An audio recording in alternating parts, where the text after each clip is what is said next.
recapitular o que a gente falou na semana passada, né? Vamos lá. Nós falamos sobre o que é a alma, né? Ou a mente. Falando que na alma moram as nossas vontades, os nossos sentimentos, o nosso intelecto, que é lá que vem todas essas coisas, né? Quando estamos tristes, é de lá que origina.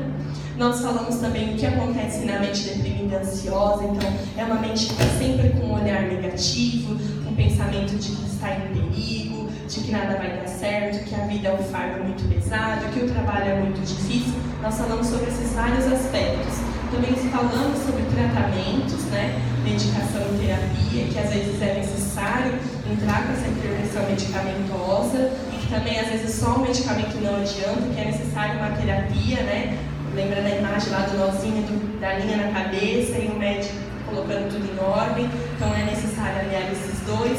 Falamos de algumas dicas para a prevenção da depressão e da ansiedade, né? Então hábitos saudáveis, o sorriso, a não reclamação, o exercício físico, muito bem lembrado. Falamos de várias coisas que ajudam que a gente venha prevenir esses estados depressivos e ansiosos, e também falamos de atitudes que não ajudam, que é você colocar a pessoa para baixo, falar assim, você tem tudo, mas você está desse jeito, ou então falar assim, olha, se você precisar, você me liga, né? Nós falamos algumas coisas que, por mais que carregadas de boas intenções, para quem está num estado depressivo, pode ser ruim colocar ela ainda mais para baixo. E em contrapartida, nós falamos o quê? O que pode ajudar? Então, você ser amigo, ser presente, você fazer a ligação, ir com a pessoa ao médico, marcar uma consulta, servir a pessoa. Nós falamos sobre isso. E hoje nós vamos falar sobre a parte espiritual. Para não perder o costume, eu gostaria de chamar aqui algumas pessoas, pode ser 3 ou 4 pessoas, para fazer uma rápida dinâmica comigo. Vem cá, 4 pessoas. Tem a bexiguinha, vê se está funcionando. Bem lindo, bem calma. Só encher a bexiga, só encher. Consegue, Maria? Não consegue? Vencida. Vem cá. Vem. É rapidinho. Não vai envergonhar ninguém, não. Ainda bem que eu vou ganhar. Ó, a Rebeca e a Marcelene podem encher a bexiga e amarrar. O Clébio e a Cida não. Vai lá. Não precisa encher muito não, só um pouquinho. Isso, pode amarrar.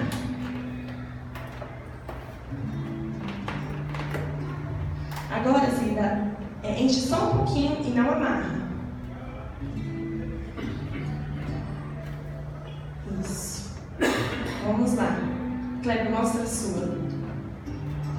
Tenta fazer essa bexiga voar assim, ficar no ar. Mas tenta. Solta ela assim pra ver se ela... E a sua, Rebeca? Tenta fazer. Ela vai, né? E a sua amiga? E a sua Cida? Solta. Ih, vai parar longe. Aqui. Agora pode sentar, gente. Obrigada. O que eu quero exemplificar com isso? A bexiga vazia é a nossa vida sem o Espírito Santo, sem o fôlego de vida. O que somos nós sem o Espírito? Né? O que somos nós? Somos nada. Nós não conseguimos subir ao céu, não servimos para nada. Mas se eu me encher do Espírito Santo só um pouquinho e não permanecer no Senhor, eu até consigo ficar cheio. Mas se eu me soltar, eu me esvazio. Exato. Agora, me empresta aqui, Rebeca.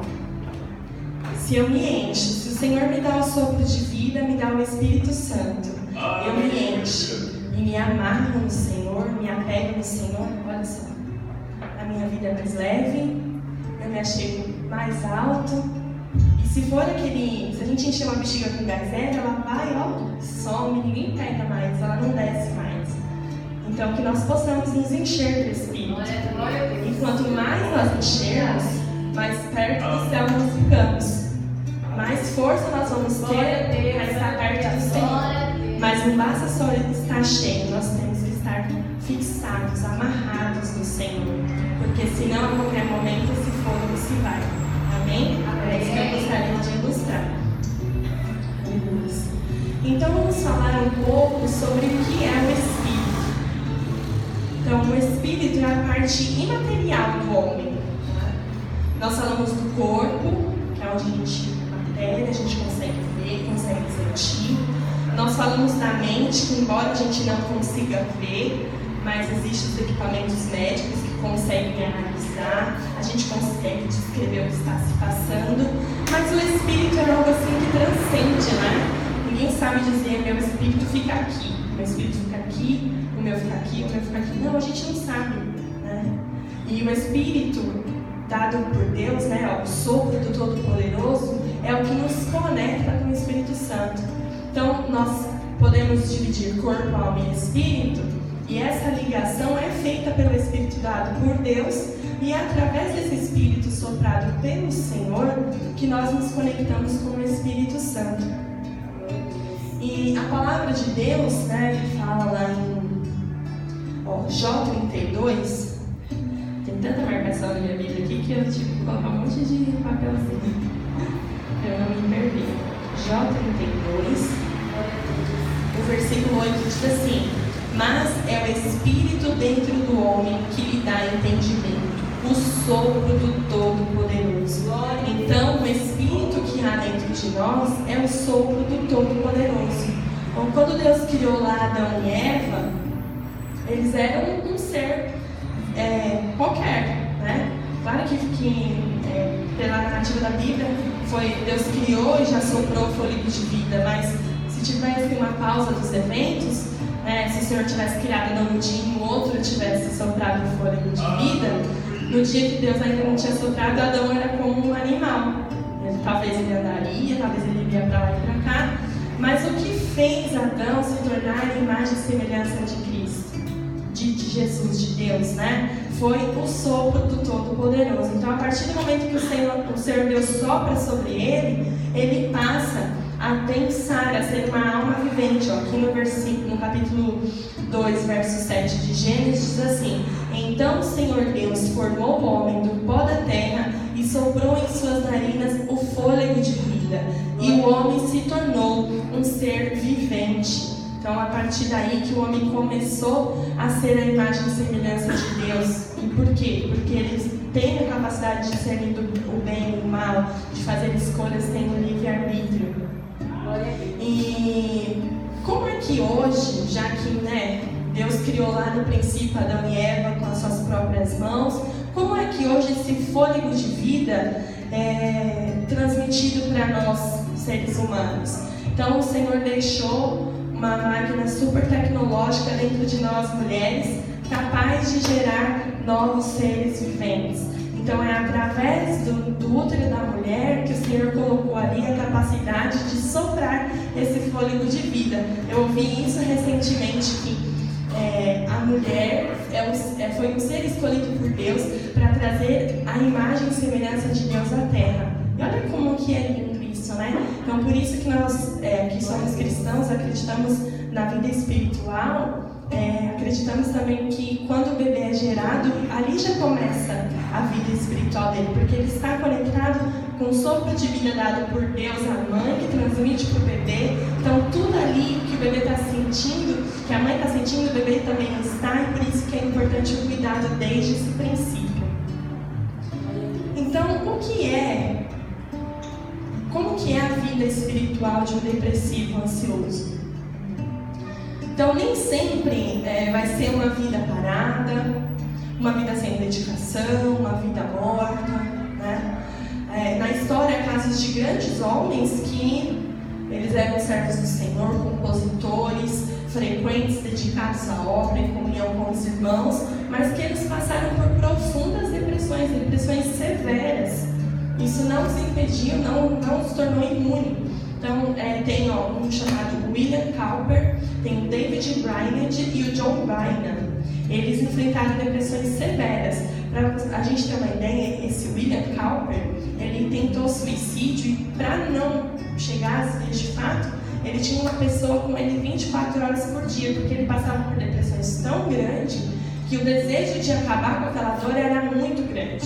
Não conseguia resistir. Então, uma pessoa ficava ali com ele o tempo todo para que ele pudesse resistir a essa tentação que o inimigo colocava. Mas ele era um grande servo do Senhor. Então, a gente não pode generalizar dizendo assim, olha, quem está em depressão não tem uma vida espiritual ativa, porque a gente já viu esses exemplos, né? Porém, em grande parte, o que acontece, infelizmente hoje, né, a gente está vivendo numa era que o amor está se esfriando, que ao servir ao Senhor ao mesmo tempo que se tornou mais fácil, é uma parte mais difícil, porque tem muitas distrações. A pessoa que passa por transtorno de ansiedade, depressão, ela pode sim se enfraquecer demais espiritualmente. Então ela não tem força de orar, porque lembra que a gente falou, ela tem uma visão negativa de tudo. Então ela pensa, por que eu vou orar se Deus não me ouve? Por que eu vou orar se Ele não me atende? Ela não é capaz de jejuar, ela não é capaz de meditar a Bíblia, porque ela lê, e aí ela vai ler um salmo lá que Davi está angustiado, e ao invés dela perceber que embora Davi estava angustiado, o Senhor deu forças, ela vai, tá vendo, ó, se Davi era Davi, ficou triste, angustiado, quem sou eu? Então, ela não medita na palavra do Senhor, a pessoa não consegue louvar, porque ela não vê sentido nisso, não tem muita graça, e muitas vezes a pessoa que está por depressão sente vergonha de vir à igreja, porque ela acha que quando ela entrar aqui, todo mundo consegue ver ela por dentro e vão julgá-la, vão falar que por que você está assim, você serve a Deus, vamos se levantar, força. Então a pessoa, ela quer evitar isso, e muitas vezes o depressivo ele quer o isolamento, então ele prefere não encontrar ninguém, e na igreja ele vai ter que encontrar todo mundo que ele conhece, então ele quer fugir.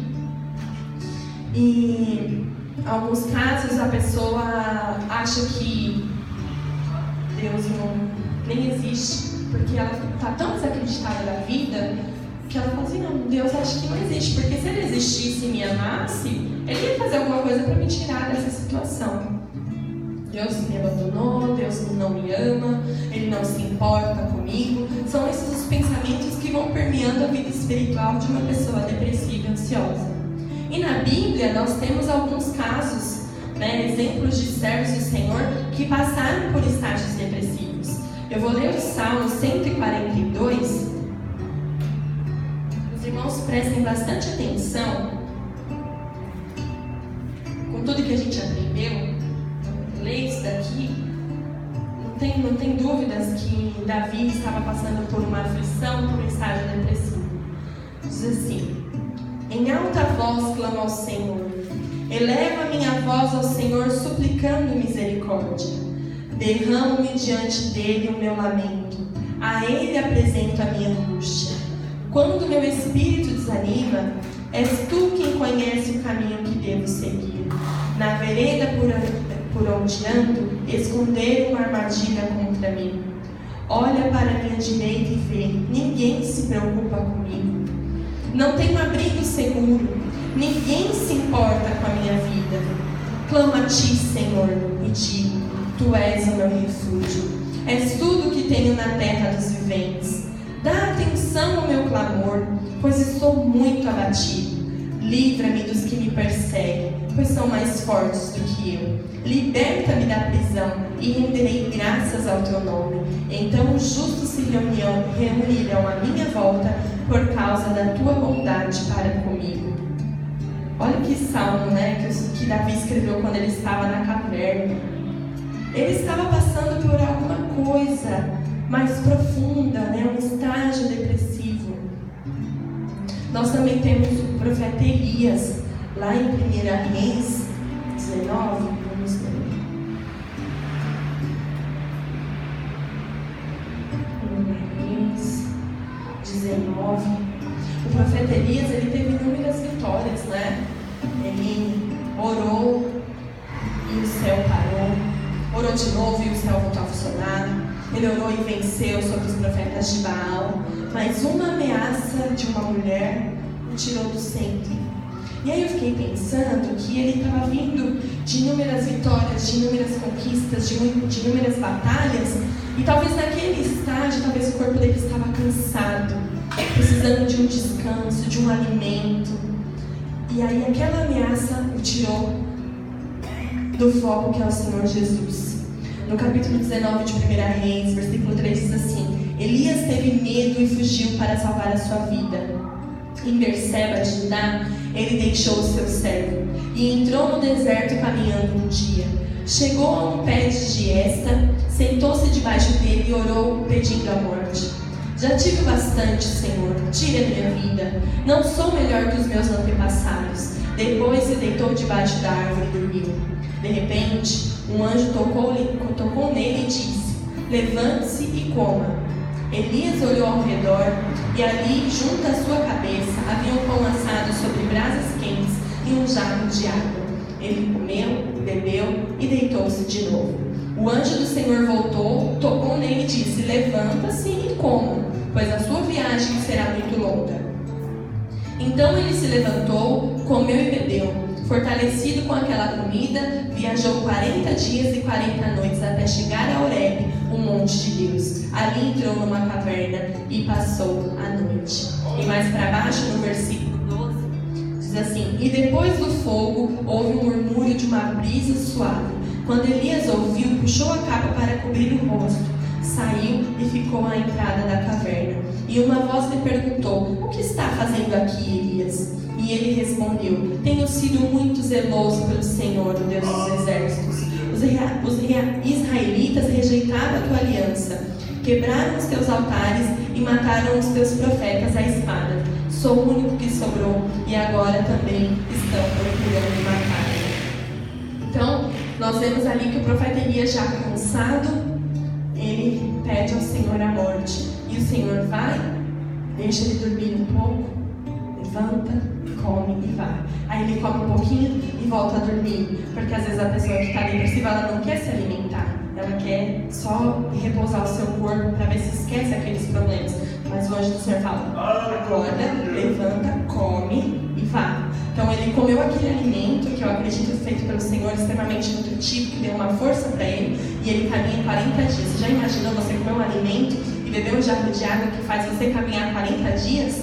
E aí depois o Senhor mostra o cuidado de se apresentar a ele. Primeiro vem o fogo, vem um terremoto, né? E o Senhor não estava ali. E aí vem aquela brisa suave e o Senhor estava no meio dela. Então o Senhor mostrando o cuidado: olha, Elias, você está passando por essa provação e eu me apresento a você com cuidado e com carinho. Glória a Deus. Nós também temos o caso de Jonas. Jonas não queria cumprir a sua missão. Ele não queria e ele resolveu fugir. Talvez ele passasse por um estado de ansiedade. Lembra que eu falei, o ansioso acha que o trabalho dele é demais, que ele não vai dar conta. Talvez Jonas estivesse passando por isso e ele achou que a missão de ir pregar em Nínive era demais para ele. Então ele falou: eu vou fugir. E ele fugiu.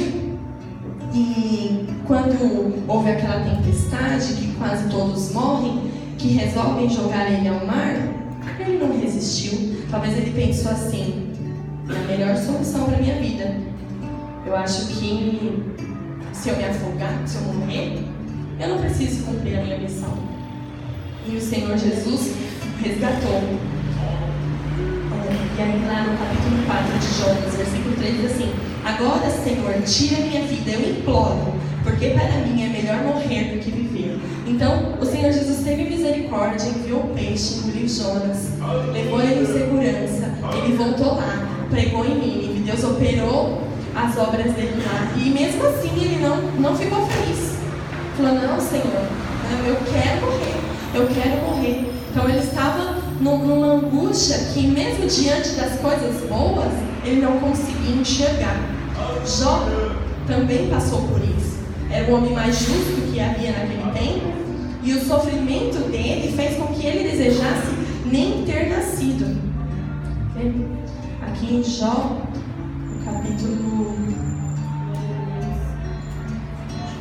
no capítulo 3, o versículo 11, diz assim: por que não morri ao nascer e não pereci quando saí do ventre? Porque houve joelhos para me receberem e seios para me amamentarem. Agora eu bem poderia estar deitado em paz e achar repouso. Então, Jó, ele passou por um grande sofrimento, perdeu toda a sua família, todas as suas posses. E aí ele entrou num estado, além da doença, né, que o pegou, ele achou, não, é melhor que eu nem tivesse nascido.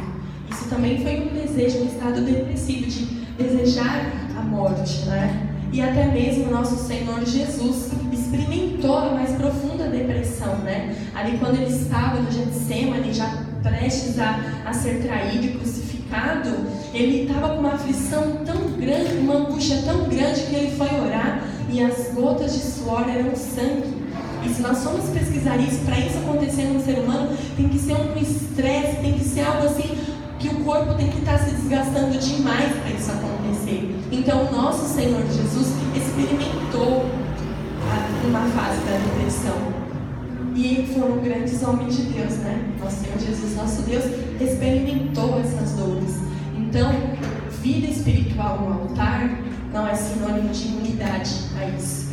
Então, quando a gente escuta alguém falando, porque você não tem fé, porque você não ora, porque você não jejua, que você vai pegar depressão. Não. Às vezes você está orando, você está jejuando, está buscando a Deus, todo o seu corpo está bem, você faz atividade física, você se alimenta, a sua mente está sã, mas ainda assim nós podemos passar, porque nós estamos aqui na Terra, somos seres humanos e estamos sujeitos a isso. Então nós não podemos afirmar que toda depressão seja oriunda de demônios. Então, porque às vezes as pessoas falam, né, como eu já falei aqui, você não ora, então o demônio vai te pegar. Mas nós não podemos negar que tem pessoas que se envolvem com ocultismo, com bruxaria, magia negra e essas coisas demoníacas, que elas estão sujeitas à opressão do inimigo também. E o pecado oculto muitas vezes pode nos levar a estágios de depressão. Então você comete um pecado e você não confessa ele ao Senhor, não se arrepende, não pede orientação ao seu pastor, não busca ajuda, o diabo vai usar aquilo para te acusar. E o diabo, ele é esperto, né? Ele está aqui muito mais tempo que nós e ele sabe que o intuito dele é matar e roubar e destruir. O que ele puder usar para nos destruir, ele vai usar.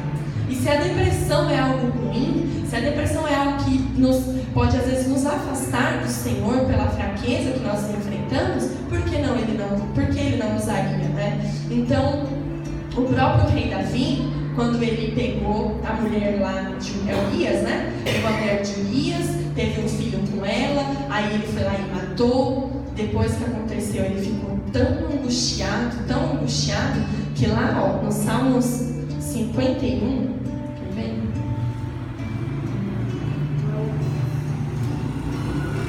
Salmo 51, o versículo 11. Ele estava tão angustiado pelo pecado dele, que ele falou assim: não me expulses da tua presença, 51:11, nem tires de mim o teu Espírito Santo. Devolve-me a alegria da tua salvação e sustenta-me com um espírito pronto a obedecer. Então ele estava tão angustiado que ele pediu ao Senhor: devolve-me a alegria. Então às vezes os nossos pecados, quando a gente não confessa ao Senhor, quando a gente deixa eles se acumularem, o inimigo pode usar isso para nos oprimir.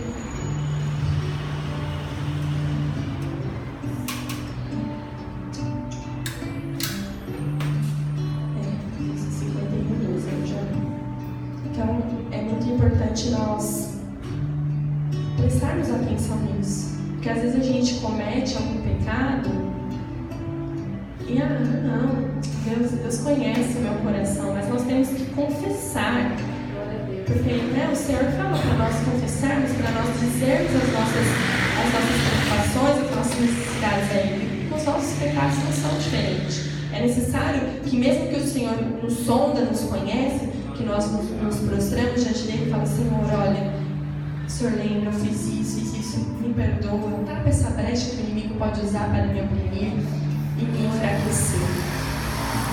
E o que enfraquece o nosso espírito? Eu vou ler Mateus 6. Mateus 6, versículo 22.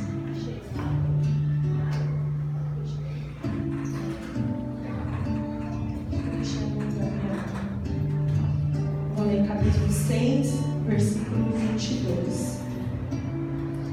Os olhos são a candeia do corpo. Se os seus olhos forem bons, todo o seu corpo será cheio de luz.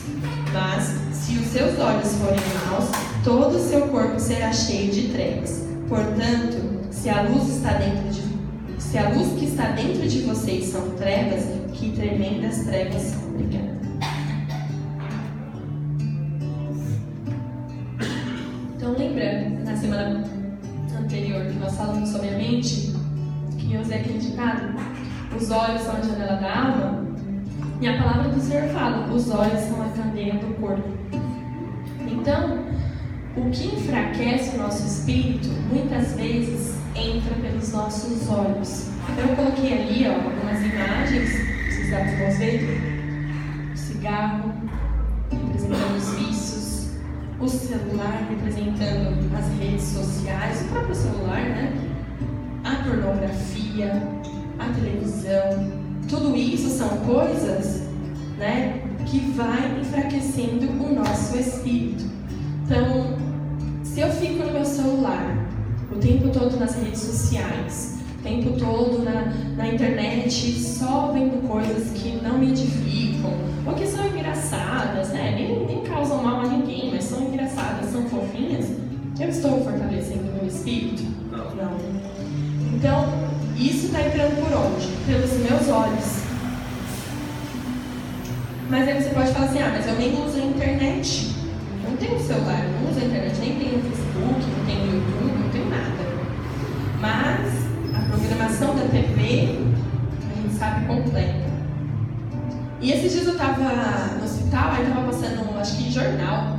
Gente do céu, você ficar assistindo aquilo, é uma coisa ruim, parece que todas as notícias que acontecem é perto de você. Então, todas que passaram na hora que eu estava ali naquele hospital, eram de São Bernardo. Eu falei, gente, do lado da minha casa. Já fiquei preocupada. Falei, São Bernardo tá muito violento, tá perto, né? Tudo ali, família. E estava entrando pelos meus olhos. Agora imagina, eu, pela graça de Deus, não assisto TV. Mas agora imagina, se eu estou de férias, fico na minha casa, eu acordo de manhã, já ligo lá, não sei, passa jornal, assisto o jornal, aí passa aquele monte de tragédia. Aí à tarde eu vou assistir um programa que só fala promiscuidade, que só apoia coisas que vão contra os meus princípios. Aí à tarde passa um filme que, por mais que ele pareça ser saudável, tem uma cena ou outra ali que é explícito, sexo, as drogas. Aí à noite eu assisto mais um outro filme, aí depois eu vejo uma série e eu vou ficando naquilo e meu espírito cada vez mais enfraquecendo, cada vez mais enfraquecendo. Mas eu não tenho celular e eu não tenho TV. Mas eu adoro ler revista de fofoca, de tantas outras coisas. Adoro ver coisas que não me edificam, mas eu vejo. Eu leio o jornal, só fico vendo a parte lá que fala dos esportes, e só vejo a parte que fala das tragédias. Então tudo isso está entrando pelos nossos olhos e pode nos enfraquecer. E essas coisas levam o quê? As trevas para dentro de nós. E nós sabemos que as trevas é a ausência da luz. Se eu apagar todas as luzes aqui, ficaremos no escuro, porque o escuro é a ausência de luz. E se nós sabemos que as trevas e a luz, elas não andam juntas, como que pode um Espírito de Deus, que é luz, habitar em mim, se eu só mando as trevas para dentro de mim? Então nós temos que ficar atento para que nós possamos servir a um só Senhor, porque a palavra de Deus fala que não há como servir dois senhores. Mas talvez alguém pense assim, mas eu não faço nada disso. Eu só escuto uma música de vez em quando, gosto da batida do funk, isso eu acho bem legal. Mas não me faz mal não, eu nem fico pensando nas coisas. Então não está entrando pelos nossos olhos, mas está entrando pelos nossos ouvidos. Então tem certas músicas, se você for pesquisar, por exemplo, você tem o funk aqui, que a própria batida mexe com a gente, mesmo que você nunca tenha escutado. Você ouve o funk, você já começa, porque o próprio ritmo já tem um apelo sexual. E aí você não quer ficar assim com o dedinho, você quer mexer partes que vão deixar você sensual. Então, olha como isso vai afetando o nosso espírito vai se enfraquecendo. Né? Os vícios, né? Então, quando eu me exponho demais a drogas, demais não, né? Me exponho a drogas, bebidas, cigarro, tudo isso vai tirando a minha comunhão com o Senhor, porque o vício acaba que se torna um Deus na nossa vida, né?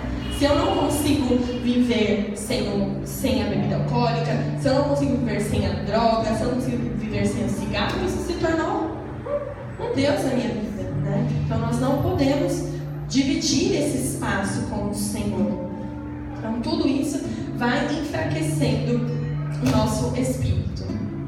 E eu gostaria de falar agora sobre os transtornos, a fé e a ciência. Até coloquei uma imagem, não sei se dá pra ver, achei super legal. Vamos dizer que era um pastor e um cientista se confrontando. E foi surpreendente para mim pesquisar essa parte, porque os resultados foram muito bons. Então, existem inúmeros estudos científicos que comprovam que pessoas que sofrem transtornos de ansiedade e depressão e que possuem uma prática de fé diária, né, de fé em Deus, que elas respondem melhor ao tratamento. E o índice de cura é 30% maior das pessoas que não têm. Então, olha que glória, que vantagem nós, servos do Senhor, tementes a Deus, temos, né? Então, nós temos a fé aliada com tratamentos, 30% de chances maiores de vencer. E tem um psiquiatra chamado Harold, ele é diretor do Centro de Estudo da Religião, Espiritualidade e Saúde da Universidade de Duke, nos Estados Unidos. Ele diz assim, a fé é um fenômeno que libera defesas naturais do organismo, prepara o corpo e a alma a lidarem melhor com a dor e os percalços no tratamento de doenças. Seja qual for a forma de manifestação dessa confiança absoluta, ela impede que a pessoa se entregue ao problema, motivando a busca da cura. Então, nesse estudo que esse psiquiatra concluiu, eles analisaram pessoas com depressão, pessoas com ansiedade, pessoas com câncer. E as pessoas, metade das pessoas tinham fé e a outra metade não tinha. Mas não basta só, eu tenho fé, eu acredito em Deus. Não, eu tenho fé, eu acredito em Deus, mas eu pratico a minha fé, eu exercito a minha espiritualidade todos os dias. E aí eles concluíram que as pessoas que tinham fé, elas eram curadas muito mais rápido. Elas mesmo fazendo a terapia, usando medicamentos, elas tinham resultados muito positivos. E aí ele teve essa conclusão, que a fé libera defesas naturais em nosso cérebro. Outra pesquisa feita numa universidade nos Estados Unidos comprovou que a religiosidade pode reduzir cerca de 11% a incidência de depressão nos adolescentes. Então, olha a importância da família em ensinar a criança, o menino, o adolescente no caminho que deve andar. 11%, se você jogar no número da população, é um número muito grande. Essa pesquisa também foi realizada com idosos e percebeu que aqueles que estavam internados, passando por depressão, eles se curavam mais rápido do que os outros, que não tinham fé nenhuma, que não tinham uma vida de oração, uma vida de comunhão com o Senhor.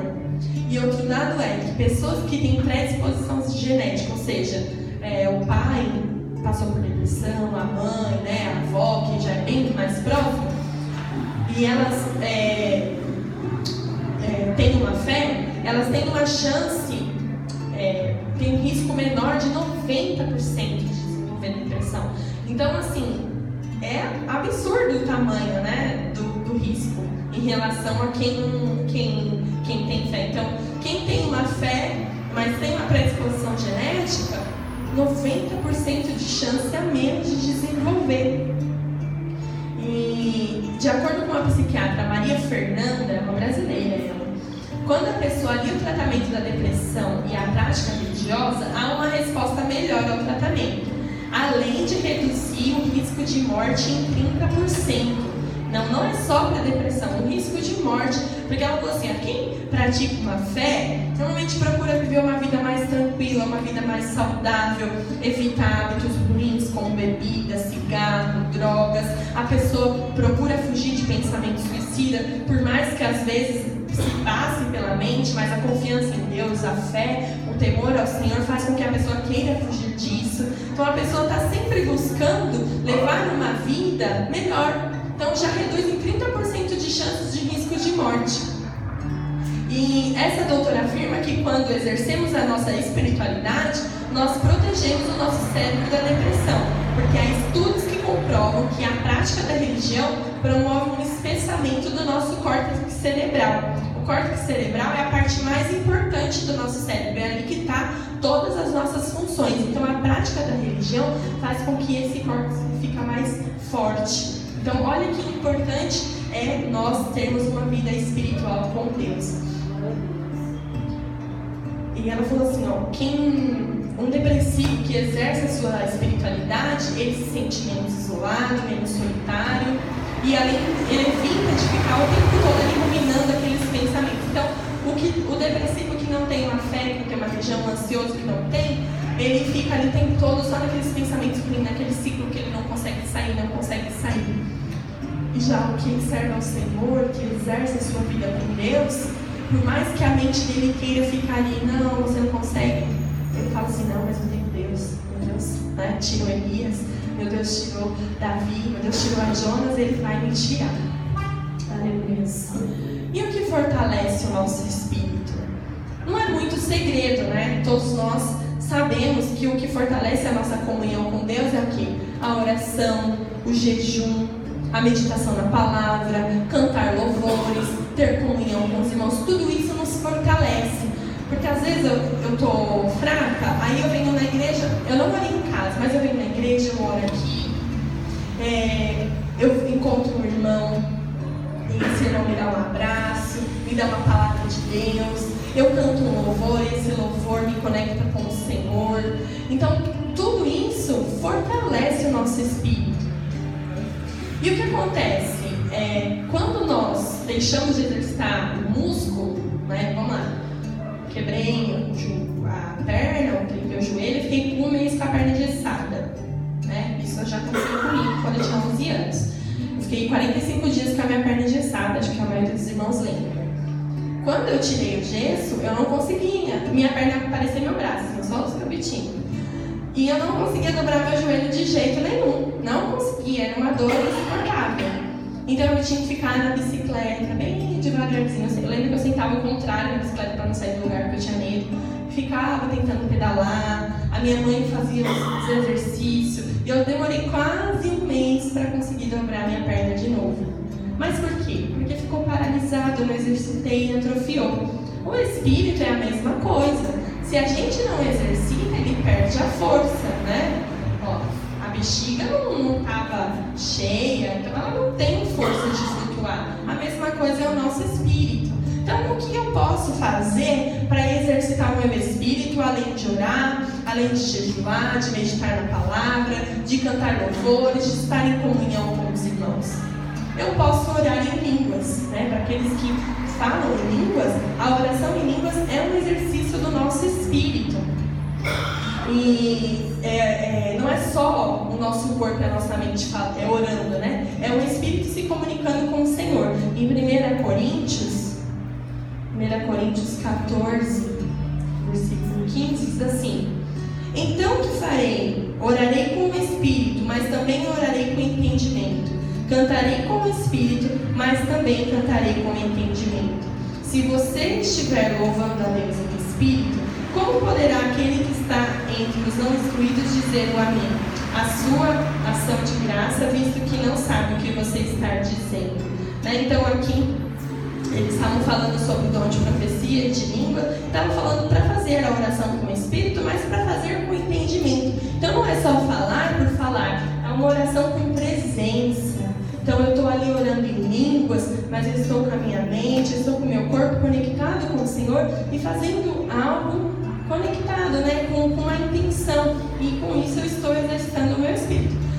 Se a gente não tem o hábito de falar, a gente tem o dom das línguas e não fala com frequência, quando a gente volta a falar, não é estranho? A gente não fica meio envergonhado assim? Porque é falta de prática, falta de exercício. Agora percebe quem já tem o hábito de falar, a pessoa está conversando, quando vê, ela já está falando em línguas. Né? O nosso presbítero, muitas vezes ou outra, a gente nos surpreende, né? E ele está orando e daqui a pouco ele está falando em línguas, às vezes sozinho, quando ele estava fazendo a pintura aqui da igreja, ele pintando e falando em línguas. Então isso é um exercício. Então quanto mais nós falamos, mais exercitamos o nosso espírito.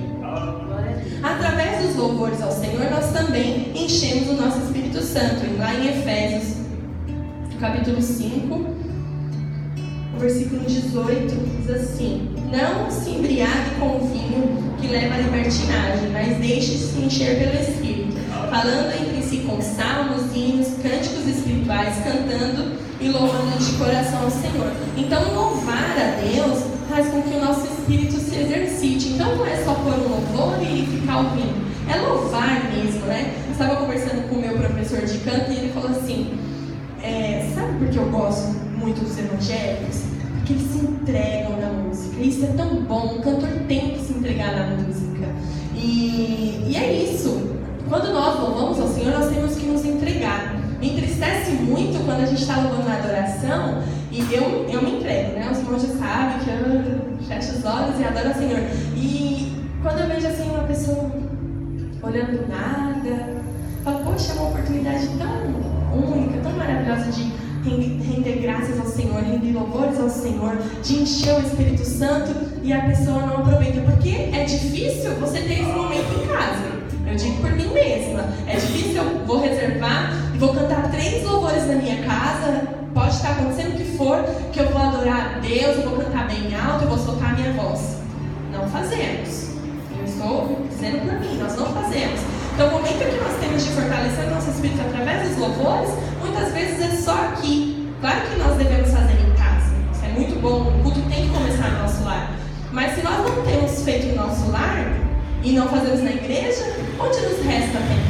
Não é verdade? Porque muitas vezes o nosso trabalho a gente não pode. Por mais que a gente às vezes queira, a gente não pode. Então, o nosso lar é o lugar que nós temos liberdade e a casa do Senhor. Então, no momento do louvor, da adoração, pensa assim: eu preciso exercitar o meu espírito. É a academia do Espírito Santo aqui. Vamos nos exercitar. E no Efésios 3,16, né, quando nós oramos, ele também nos fortalece. Oro para quem, com suas gloriosas riquezas, ele nos fortaleça no íntimo do seu ser com poder por meio do seu Espírito. Então, quando nós oramos, o Senhor nos fortalece através do Espírito dele, fortalece o nosso espírito. Então, se o nosso espírito, né, está em constante oração, nós ficaremos fortes.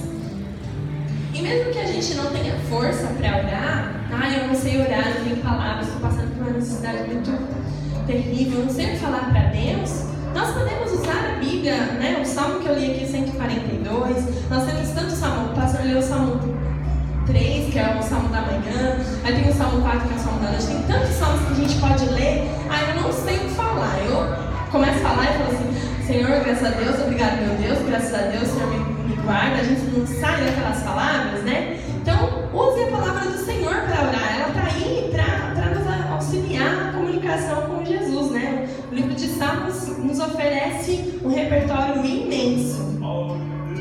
Então, com tudo que a gente aprendeu hoje, se você precisa passar, tá?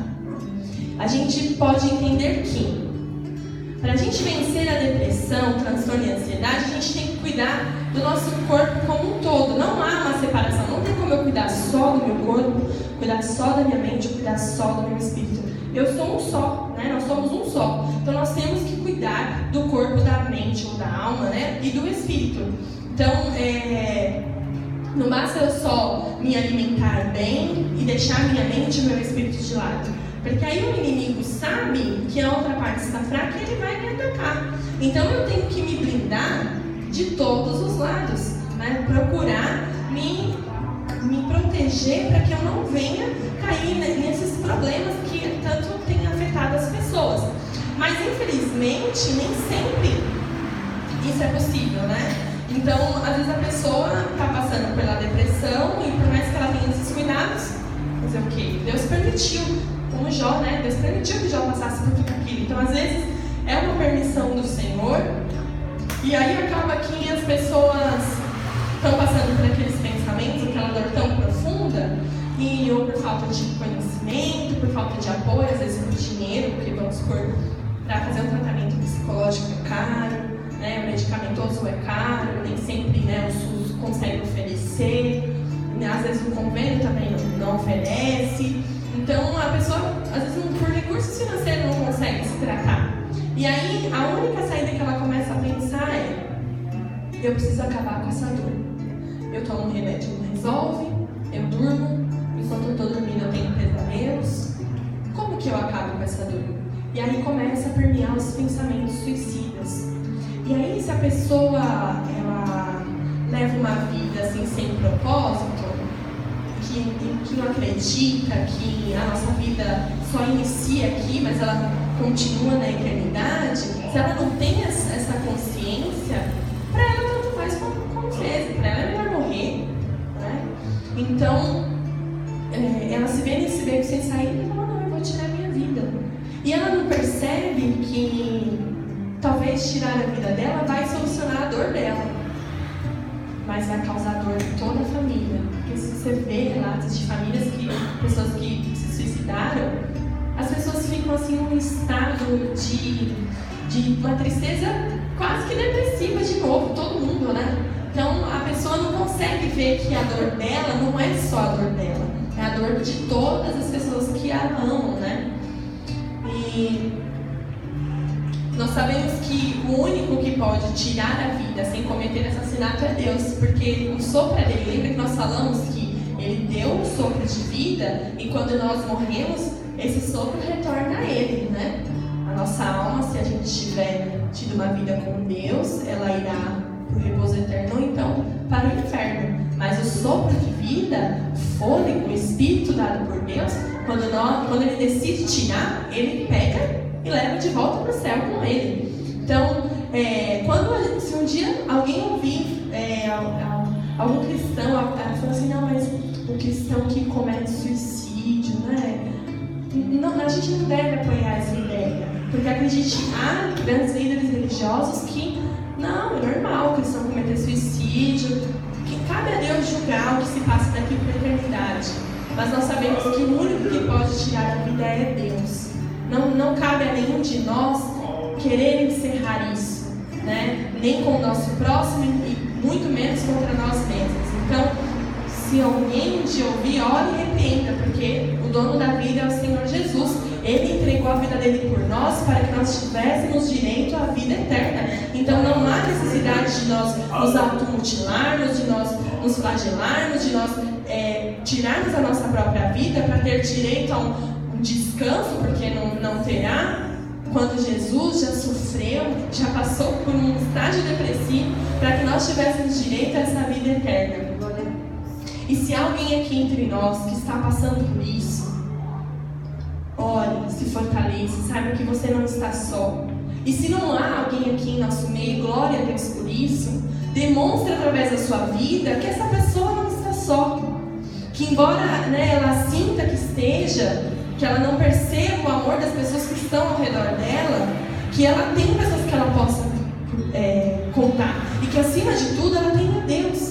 Deus a ama, que Deus entende a dor, que nós possamos ser um canal de luz para iluminar o caminho dessas pessoas que estão em trevas, né? Porque somente em Jesus nós podemos encontrar a paz para todos os nossos problemas. E eu desejo que cada um de nós seja um ponto em que as pessoas encontrem paz. Que o nosso lar seja um lugar de cura, não só para nós, mas quando a gente receber um casal de amigos, receber um familiar, receber um parente, que eles saiam de lá curados, que eles saiam de lá renovados e não mais carregados de problemas, mas para que o nosso lar, para que a nossa vida esteja cheia do Espírito Santo, que seja um lugar de cura, nós temos que nos encher, nós temos que largar tudo aquilo que enfraquece o nosso espírito, que dá prazer para a nossa carne e fortalecer o nosso espírito. Não é fácil você ter uma alimentação saudável, Basta você comer bacon, batata frita o dia inteiro e à noite você come uma alface e você tem uma vida saudável? Não tem, é o dia inteiro que a gente tem que ter uma vida saudável. Não, cuidar da mente, eu passo o dia inteiro tendo pensamentos negativos, mas à noite eu tenho um bom e tá tudo certo? Não. Eu passo o meu dia, a minha semana inteira sem orar e na hora da prova eu oro, tá tudo certo? Não. Então é constante, é difícil, é necessário todo dia, tem que exercitar. O exercício no começo ele causa dor, então você vai pra academia, você exercita o músculo, no outro dia você mal consegue levantar. Então quando a gente começa a exercitar, o nosso espírito vai doer, vai machucar, porque está atrofiado, então a gente não vai querer. E o inimigo vai querer usar setas para nos atacar. Mas é levantando o muro, tampando as brechas, que nós conseguimos vencer. Lembre-se, a fé não nos deixa imune aos problemas, mas com Deus nós somos mais do que vencedores. Amém? Aleluia, Jesus. Louvado seja o Senhor. Eu coloquei aqui, para quem não saiba, é um órgão de ajuda, chama CVV, Centro de Valorização à Vida. É o número 188, é gratuito, 24 horas por dia, né? É totalmente sigiloso. Então, eu preciso desabafar, eu estou com um pensamento assim, liga lá. Tem pessoas capacitadas para atender, para te ajudar. Ou se você sabe de alguém que está precisando, a pessoa não tem dinheiro para ir no psicólogo, mas o CVV pode ser um caminho para a pessoa desabafar. Né? Então, eu quis colocar, porque às vezes a gente não sabe. E para encerrar, o nosso desafio. Então, eu coloquei ali, fazer ao menos uma pessoa participar dos desafios anteriores. Porque o meu objetivo, né, eu estava cumprindo esses desafios sozinha. Então, eu fiz vocês aprenderem comigo e cumprirem. Só que a gente não pode ficar só aqui. Nós temos que fazer isso, se espalhar. Então, quando aparecer alguém que reclama demais, que você, tá vendo que a pessoa está sorrindo, faz ela, olha, vamos fazer um desafio comigo? Deus vai te dar forma de você entrar nesse assunto com a pessoa como Ele deu com a minha colega lá de trabalho. Ela está passando por um momento, nós recortando lá nos papéis, surgiu um assunto e eu falei. Então o nosso desafio, né, que vai ser para os próximos dias, e quem sabe para a nossa vida, é espalhar essa mensagem.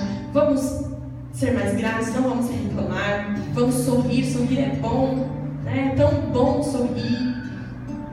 Sorriso sincero, tá, gente? Não vamos esquecer.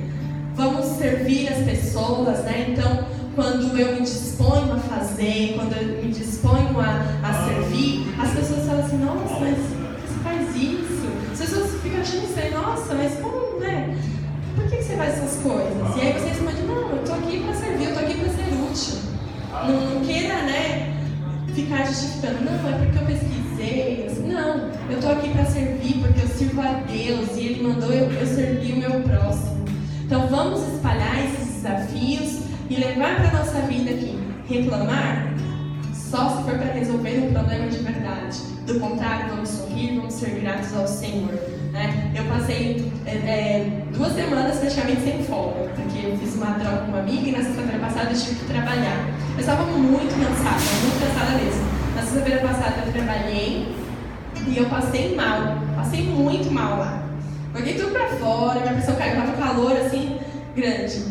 Mas eu tinha motivos para reclamar, mas eu não vou reclamar, Jesus me ajuda. Aí o pessoal, você tá bem? Não, tá tudo bem, beleza.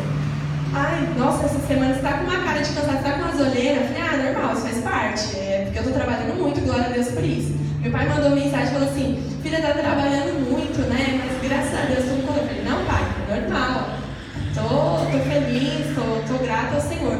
Então, se a gente começar a treinar, é um treino da mente, né? É um exercício da mente. Se eu treinar a minha mente sempre para ver a coisa positiva, mesmo que às vezes não tenha, minha mente vai ficar procurando. Meu Deus, tem que achar algo positivo aqui. Amém? Então, eu queria que você se colocasse de pé. Nós vamos fazer uma oração de agradecimento ao Senhor por essas 3 sexta-feiras que nós tivemos de aprendizado, de comunhão, e eu espero que a gente consiga ajudar mais pessoas. E se há alguém aqui no meio de nós passando por isso, por favor, procure ajuda. Eu sou uma pessoa que você pode vir conversar, que você pode vir desabafar. Se você quiser e eu tiver disponibilidade, eu me disponho a ir no médico com você, a ligar. Eu sou essa pessoa. Amém, irmãos? Eu sou essa pessoa que vai ir com você. Eu não estou dizendo isso para me aparecer, Não, porque eu acredito que foi essa missão que o Senhor ordenou a mim, a eu servir aos meus irmãos.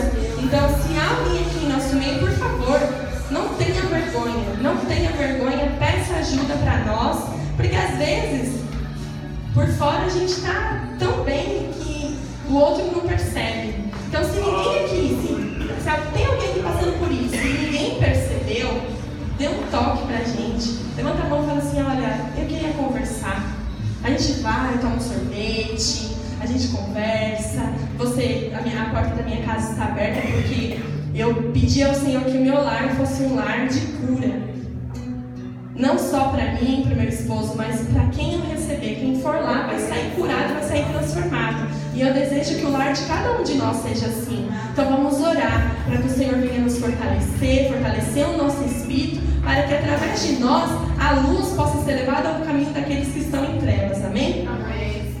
Senhor Deus, Pai Todo-Poderoso, nós te louvamos, te bendizemos e te agradecemos por essa oportunidade a qual o Senhor nos deu durante essa sexta-feira, Pai, de aprender um pouquinho mais, Senhor Jesus, de obter conhecimento, ó Deus. Eu louvo e exalto ao Senhor pelo dom da vida, pelo fôlego de vida que o Senhor sopraste a nós.